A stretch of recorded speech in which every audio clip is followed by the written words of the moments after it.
Hello बच्चों, welcome to my channel. आप फिर से आ चुके हैं इस एनिमल टिश्यू चैप्टर के 4th वीडियो लेक्चर में।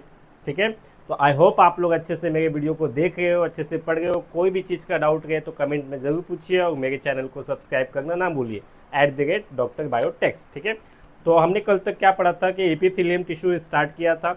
इपीथेलियम टिश्यू में हमने कुछ पॉइंट्स डिस्कस किए थे, जैसे कि इपीथेलियम टिश्यू के कुछ टाइप्स थे, सिंपल इपीथेलियम और कंपाउंड इपीथेलियम। सिंपल इपीथेलियम्स के हमने कुछ और उसके टाइप्स थे जो कि हमने डिस्कस किए थे, सिंपल स्क्वाइमस इपीथेलियम, सिंपल क्यूबॉइडल और सिंपल कॉलमनर। तो हमने देखा था कि सिंपल क्यूबॉइडल और कॉलमनर में कुछ मॉडिफिकेशन था, जिसे माइक्रोविलाय का मॉडिफिकेशन था, जिसे हमने ब्रश बॉर्डर अपीयरेंस बोला था। और उसके बाद कुछ और भी मॉडिफिकेशन देखने को मिला, जिसमें कि उसमें एक सीलिया का प्रोजेक्शन दिखाई दिया, तो उसे हम सीलिएटेड एपिथेलियम बोलेंगे। ठीक है, तो ऐसे ही एक और मॉडिफिकेशन या फिर एक और चीज़ आप बोल सकते हैं एपिथेलियम में देखने को मिलेगा। ये एनसीईआरटी के बुक में नहीं है, लेकिन ये एमएससीटी यानी महाराष्ट्र स्टेट बोर्ड के टेक्स्ट बुक में आपको देखने को मिले। हैशटैग के पॉइंट डालिए जिसका नाम है सूडो स्ट्रेटिफाइड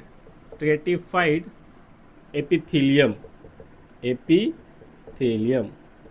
तो इसका क्या मतलब होता है बच्चों? सूडो का मतलब हो गया फॉल्स, सूडो का मतलब होता है फॉल्स, स्ट्रेटिफाइड का मतलब होता है लेयर। ठीक है, एपिथेलियम। ठीक है, तो फॉल्स लेयर एपिथेलियम ये क्या हो गया? तो इसका मतलब ये होगा बच्चों कि कुछ ऐसा सिंगल लेयर एपिथेलियम का, कुछ ऐसा सिंगल लेयर होगा कि उसमें हमें कुछ ऐसा फॉल्स लेयर दिखाई देगा। जैसे मैं एग्जांपल देख के आपको बताता हूँ। ये हो गया इसके बेसमेंट मेम्ब्रेन, इसमें ऐसे कुछ टॉल सेल होंगे, कुछ स्मॉल सेल, फिर टॉल सेल, फिर small cell, tall cell, small cell. ठीक है, इनका न्यूक्लियस होगा और इस पर क्या होगा? सीलिया होगा। क्या होगा? सीलिया प्रेजेंट होगा। क्या होगा? सीलिया प्रेजेंट होगा। ठीक है, तो अब इसमें क्या होता है कि ये देखने में तो ऐसा लगता है कि ये मल्टी लेयर्स है, राइट? देखने में मल्टी लेयर्स लगता है, बट ये है एक्चुअली सिंगल लेयर्स। कैसा है? सिंगल लेयर्स है। ये मल्टी लेयर्स तो देखने में लग रहा है, लेकिन है सिंगल लेयर्स। ये दिखा कुछ हो रहा है, लेकिन है कुछ हो। इसके लिए इसको हमने बोला सूडो स्ट्रेटिफाइड एपिथेलियम। और ये सीलिएटेड एपिथेलियम में मिलेगा, यानी इस सेल्स में क्या प्रेजेंट होगा? सीलिया। क्या प्रेजेंट होगा? सीलिया। दिखता है मल्टी लेयर्स बट है सिंगल लेयर, इसीलिए इसे हम सूडो स्ट्रेटिफाइड एपिथेलियम बोलेंगे। ठीक है, तो ये एक सिंगल लेयर्स होता है, लेकिन दिखता कैसा है? Looks like multi layers. क्यों ऐसा क्यों हुआ? Because of the present of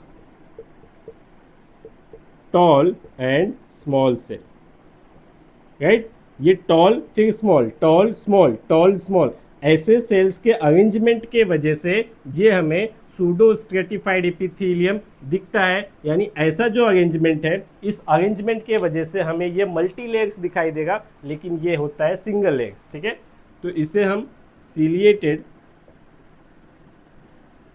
pseudo stratified epithelium बोलते हैं बच्चों। ठीक है, और इसका एग्जाम्पल ये कहाँ पे प्रेजेंट होता है? ट्रैकिया में और ब्रोंकाई में। तो जो हमने ट्रैकिया का एग्जाम्पल लिया था, तो उस ट्रैकिया में आपको सीलिएटेड सूडो स्ट्रेटिफाइड एपिथेलियम देखने को मिलेगा, जो कि दिखता है मल्टी लेयर्स बट है single layers, because of the presence of tall and small cells alternate. ठीक है, तो ये हो गया सूडो स्ट्रेटिफाइड एपिथेलियम, राइट? अब नेक्स्ट टॉपिक हमारा स्टार्ट होगा। हमने सिंपल एपिथेलियम कंप्लीट किया, अब नेक्स्ट हम चालू करेंगे कंपाउंड एपिथेलियम। कंपाउंड एपिथेलियम का मतलब क्या हो गया? 2 और more then layers of cell, यानी हम बोल सकते हैं कि कंपाउंड एपिथेलियम में मल्टी लेयर्स ऑफ सेल्स दिखाई देंगे, राइट? अब इसका फंक्शन क्या हो जाएगा बच्चों? अब हमने सिंपल एपिथेलियम में देखा था, उनके एक सिंगल सेल्स के लेयर थे, जिसके वजह से उनका काम था एब्जॉर्प्शन एंड सिक्रेशन।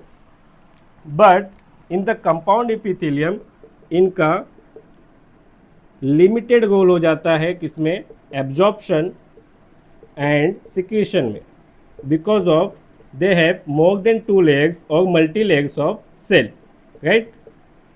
तो इसका एक्चुअली जो मेन फंक्शन होगा वो क्या होगा, मेन फंक्शन इसका होगा दे प्रोवाइड प्रोटेक्शन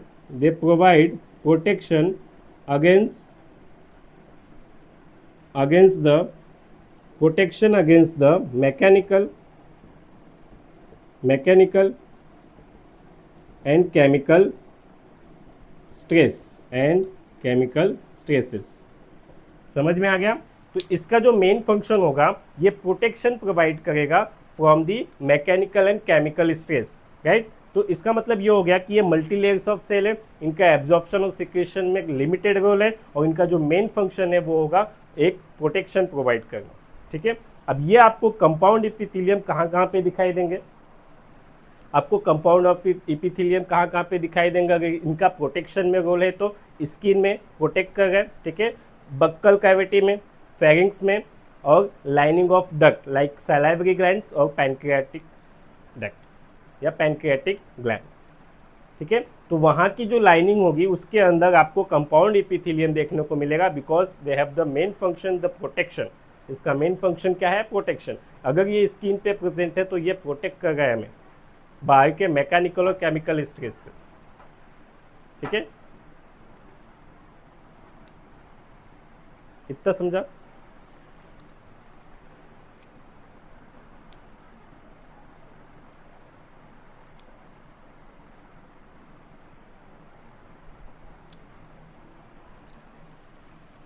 नेक्स्ट हम देखेंगे कि ये जो कंपाउंड एपिथेलियम होता है इसमें स्ट्रेचेबिलिटी दिखती है, ठीक है। क्यों, क्योंकि अगर ये स्ट्रेचेबिलिटी नहीं होगा तो स्ट्रेचेबिलिटी होने के वजह से ये हमें प्रोटेक्शन प्रोवाइड कर रहा है, राइट। जैसे ये स्किन पे प्रेजेंट है, अगर इसमें स्ट्रेचेबिलिटी नहीं होगा, हमने स्किन को मारा, इसमें स्ट्रेचेबिलिटी है जिसके वजह से ये क्या हो जाएगा, फ्लैट हो जाएगा। इसका जो मल्टी लेयर्ड सेल है हमने इसको मैकेनिकल या फिर केमिकल स्ट्रेस दिया जिसके वजह से ये फ्लैट हो गया, इसमें स्ट्रेचेबिलिटी प्रेजेंट है, राइट। तो इसके बेसिस पे ये फ्लैट हो गया और हमें इस मैकेनिकल और केमिकल स्ट्रेस से प्रोटेक्ट किया, राइट। तो इसके स्ट्रेचेबिलिटी के वजह से ये जो कंपाउंड एपिथेलियम ये 2 टाइप्स में डिवाइड होते हैं। वो कौन से 2 टाइप्स हैं, फर्स्ट इज ट्रांजिशनल एपिथेलियम, जिसे हम यूरो एपिथेलियम भी बोलते हैं, और सेकेंड इज स्ट्रेटिफाइड एपिथेलियम,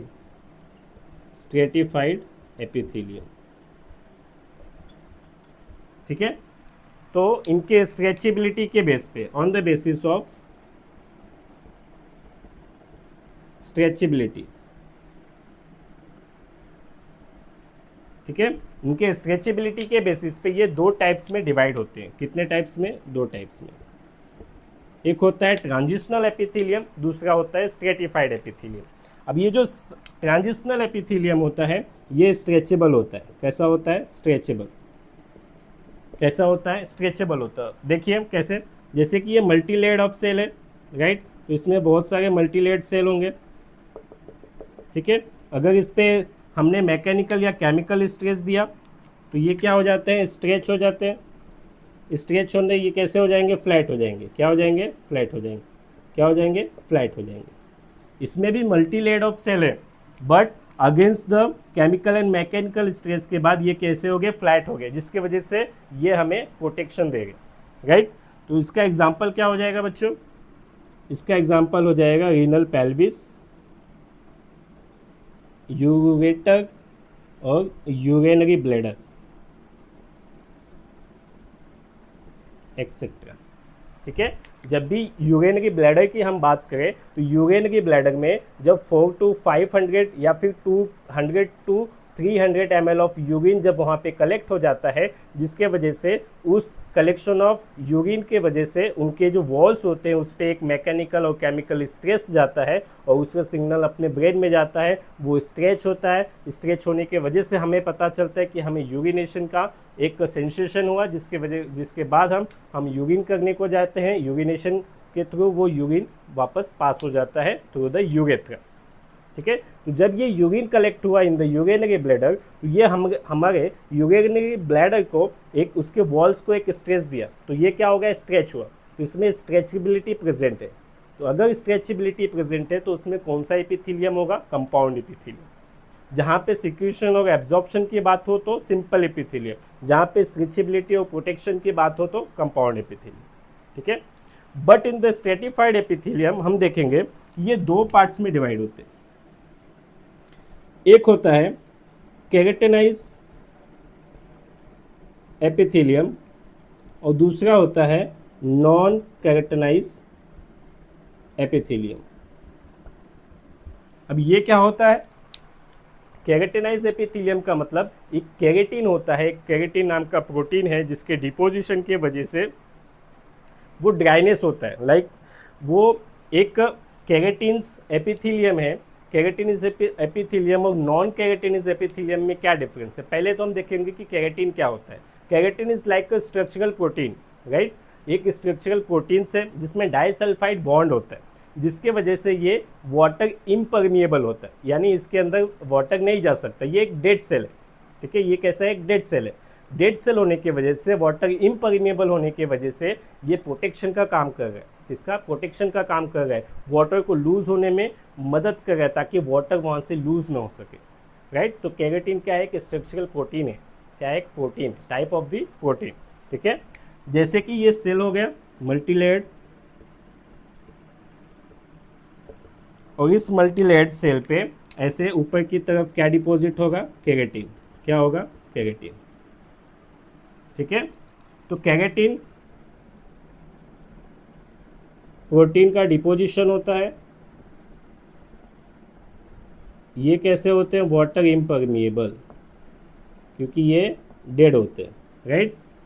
तो ये कहाँ पे प्रेजेंट होते हैं, on the dry surface of skin, on the dry surface of skin, on the dry surface of skin.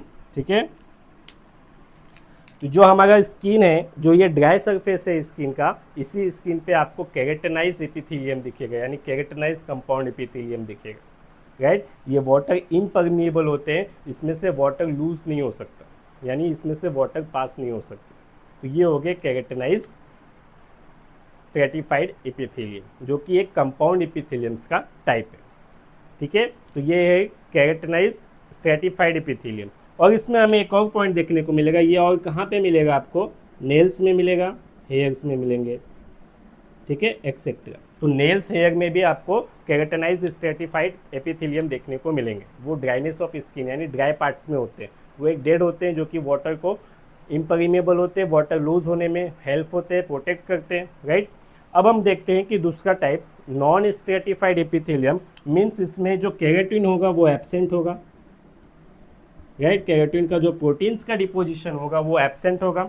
Means ये कहाँ पे प्रेजेंट होगा, moist surface, moist surface of buccal cavity and pharynx, ठीक है। फेरिंग्स और buccal cavity, आप अगर ये आप अपना माउथ ओपन कीजिए, ऊपर की तरफ अगर आप टच करेंगे तो आपको मॉइस्ट यानी सेमी फ्लूइड यानी मॉइस्ट सरफेस फील होगा। वो जो मॉइस्ट सरफेस है, वो जो मॉइस्ट सरफेस है, वहाँ पे कंपाउंड एपिथेलियम में नॉन केराटिनाइज एपिथेलियम आपको देखने को मिलेगा, चाहे वो फेरिंग्स हो चाहे वो बक्कल कैविटी। ठीक है, और कहाँ पे देखने को मिल जाएगा, वेजाइना में देखने को मिल जाएगा, कॉर्निया में देखने को मिल जाएगा, ठीक है, एनल कैनाल में देखने को मिलेगा, ठीक है, और lining of pancreatic and salivary gland. ठीक है, आप लिख सकते हो lining of pancreatic and salivary gland.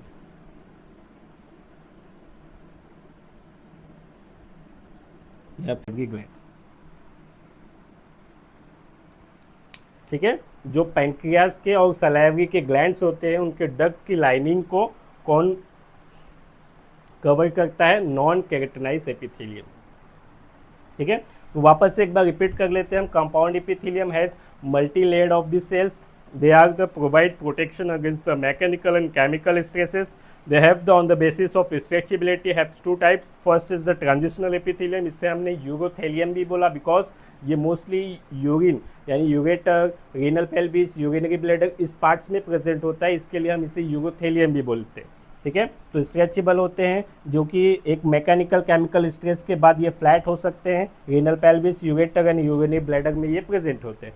Next is the stratified epithelium. Stratified epithelium में आपको दो दिखेंगे पार्ट्स, एक केराटिनाइज एपिथेलियम, एक non keratinize epithelium. In the keratinize epithelium keratin protein यानी एक स्ट्रक्चरल प्रोटीन है जिसके डिपोजिशन होता है, जो वाटर इम्परमिएबल होता है, जो डेड होता है, वो प्रेजेंट होंगे dry surface of skin, nails, hairs, horn, ठीक है, etcetera. Next non keratinize epithelium, इसमें केराटिन प्रोटीन नहीं होगा, ये moist surface of buccal cavity, pharynx, vagina, cornea और आपको एनल कैनाल और lining of duct of pancreatic and salivary gland. तो यहाँ पे आपको प्रेजेंट दिखाई देगा कौन? स्ट्रेटिफाइड एपिथेलियम के नॉन केराटिनाइज एपिथेलियम। ठीक है, वो एक टाइप के प्रोटीन होते हैं, राइट। तो ये हो गया हमारे pseudo stratified epithelium and compound epithelium. ठीक है, अब हम नेक्स्ट टॉपिक देखेंगे जंक्शन के बारे में। तो हैशटैग डालिए इंटरसेलुलर जंक्शन। इंटरसेलुलर मतलब दो सेल्स के बीच में, या फिर हम बोल सकते हैं सेल जंक्शन या सेलुलर जंक्शन। ठीक है, इसमें आप क्या लिख सकते हो? They are present nearly all the animal tissue. ठीक है, मेनली ये हर एक एनिमल टिश्यू में आपको दिखाई देंगे। ठीक है, ये क्या करते हैं? Provide structural and functional link between individual cells. ठीक है, अब ये जंक्शन का क्या काम है इन द एपिथेलियम? जैसे कि दो सेल्स है, राइट। तो पहले मैं आपको टाइप्स बताता हूँ, वो टाइप्स में आपको मैं समझाऊंगा। ये होते हैं तीन टाइप्स के। कितने? तीन टाइप्स, मेनली तीन types. First is the tight junction, नाम में आपको समझ में आता होगा। Second is the gap junction. Third is the adherent junction.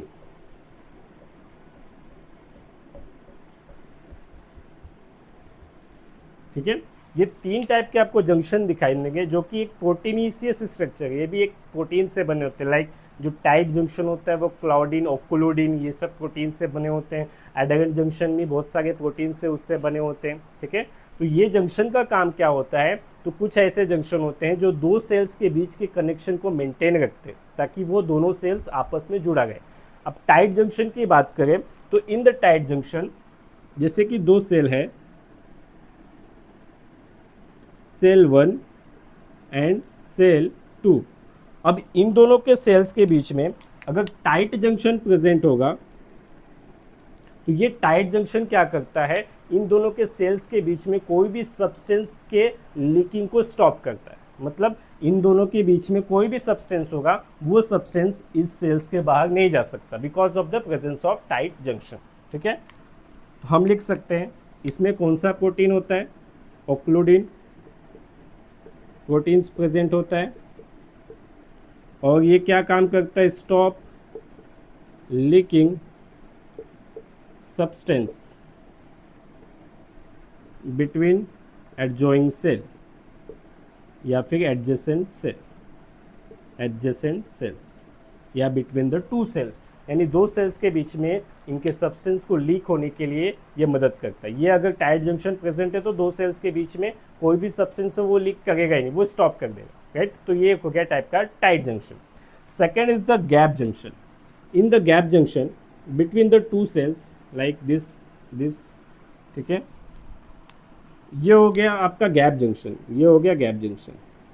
ये गैप जंक्शन के हेल्प से कोई भी अगर चीज़ या फिर कोई भी न्यूट्रिएंट होने दो, वो एक सेल से दूसरे सेल में क्या हो सकता है, ट्रांसफर हो सकता है। क्या हो सकता है, ट्रांसफर हो सकता है। In the gap junction between the two adjoint cells या between the two neighbour cells, इनमें जो न्यूट्रिएंट्स होगा, इनमें जो एंजाइम्स होंगे, वो एक सेल से दूसरे सेल्स में ट्रांसफर हो सकते हैं। ठीक है, ये हो गया गैप जंक्शन। तो आप लिख सकते हो in the gap junction linking, या फिर आप बोल सकते हो कम्युनिकेटिंग